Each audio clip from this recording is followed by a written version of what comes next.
Kita ulang kembali sejumlah berita pilihan dari Bali.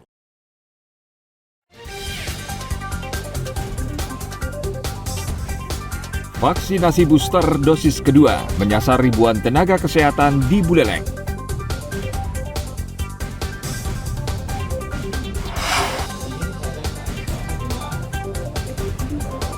BNN menangkap 3 tersangka warga negara asing pengedar kokain di Kuta Utara.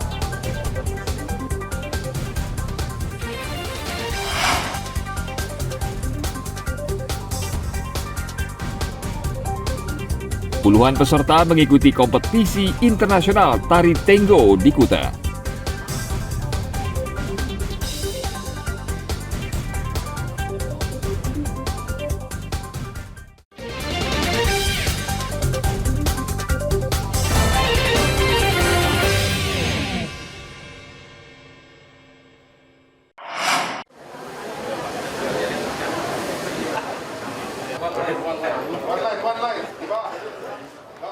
Badan Narkotika Nasional menangkap 3 tersangka warga negara asing pengedar narkotika jenis kokain.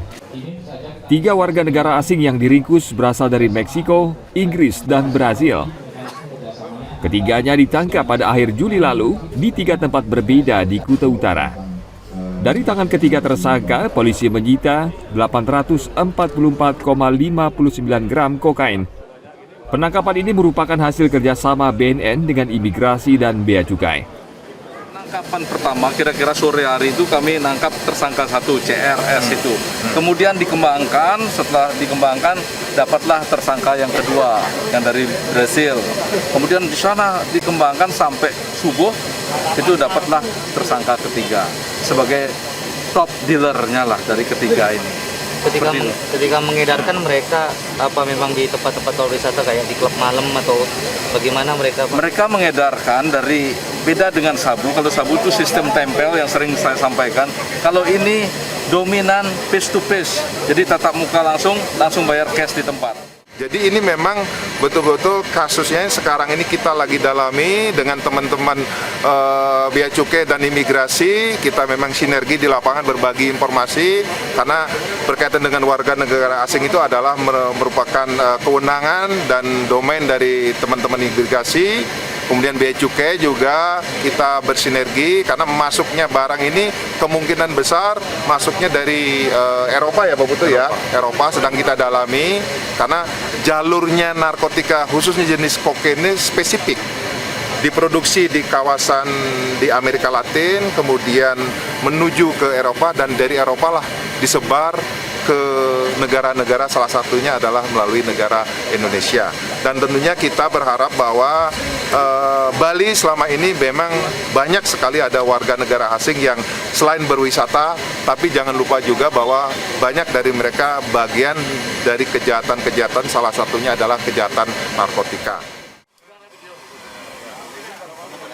Kokain didatangkan dari Amerika Latin melalui jalur Eropa. 1 gram kokain dijual 4 hingga 5 juta rupiah. Mereka dijerat Undang-Undang Nomor 35 Tahun 2009 tentang narkotika dengan ancaman pidana maksimal hukuman mati. Arianto Hutapea melaporkan dari Denpasar.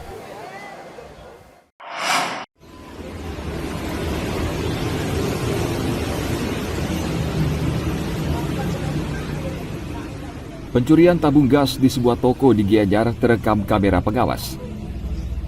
Pencurian ini terjadi di sebuah toko di Jalan Sampelangan. Sejauh ini, pemilik toko sudah berulang kali kehilangan tabung gas. Penyebab hilangnya tabung gas baru diketahui saat korban memeriksa rekaman kamera pengawas di toko. Kemarin kan yang itu udah itunya udah pas itu segitu. Berapa itu ya gasnya 16. Besoknya jangan ke sini, waktu kemarin anak dia yang di sana, yang di sini jaga. Besoknya jangan hitung pagi-pagi kok kurang gitu. Terus anak saya mulai juga suka anak jangan betul balik, tapi takut anak dia. Jadi dia bilang nggak ada yang minjemin gitu, makanya yang coba yang lihat CCTV-nya gitu. Ternyata ada yang nyuri. Udah 2 kali sih hilang. Ini baru 1 kali yang gini nih, yang ya. Karena memang lokasi yang pinggir jalan dan letaknya juga posisi gasnya ya mudah dijangkau. Namun mudah-mudahan dengan viralnya kasus itu dan tersangka kelihatan, kita mudah-mudahan bisa diungkap. Akhir ini memang ada sedikit gangguan Kamtibmas, yaitu adanya pencurian yang sedikit meresahkan masyarakat seperti pencurian tabung gas atau pencurian kecil yang ada di perumahan. Kami menghimbau pada masyarakat khususnya di komplek-komplek perumahan termasuk perorangan juga agar selalu waspada, selalu mengecek barang-barang yang tertinggal di luar sehingga tidak menjadikan kesempatan atau peluang untuk pencurian itu terjadi. Polisi mengimbau warga agar lebih berhati-hati dan waspada. Pemilik toko diminta meletakkan barang dagangan di tempat yang mudah diawasi. Tim Liputan melaporkan dari Gianyar.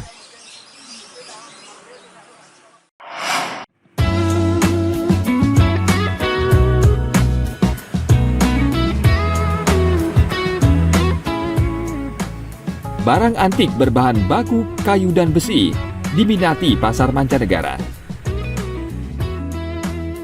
Salah satu toko barang antik berlokasi di wilayah Kerobokan. Tempat ini menjual berbagai barang antik berbahan kayu dan besi, seperti tempat lampu, meja, kursi, dan aneka jenis lainnya. Selama ini pesanan datang dari berbagai negara, mulai dari benua Australia, Asia, hingga Eropa.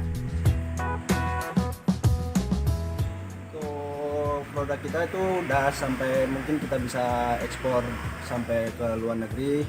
Yang saya tahu itu waktu itu saya sempat kirim sampai ke Australia, ada yang juga sampai ke Swedia, Swiss. Itu aja sih yang saya tahu. Itu untuk yang diminati seperti apa, Pak? Kalau yang diminati rata-rata kayak lampu, mungkin lampu, meja, sama kursi. Itu rata-rata untuk kebutuhan apa, Mas? Bule-bule itu memesan, Mas? Itu kadang-kadang rata-rata biasanya buat furnitur gitu sih, kayak buat ngisi-ngisi kayak misalkan banyak kan kayak restoran atau kafe itu kebutuhan kursi atau meja. Iya. Kalau jenis di sini kita ada lampu dan juga kursi, terus sama meja, lemari, pokoknya barang-barang yang bisa dibilang antik atau barang-barang yang kita juga ada customan gitu sih. Jadi kayak barang-barang yang retailan jadi kita recycle lagi gitu. Oh gitu. Barang antik berbahan besi paling diminati pembeli mancanegara. Aneka barang antik dipesan untuk perlengkapan restoran, kafe, hotel, dan tempat tinggal.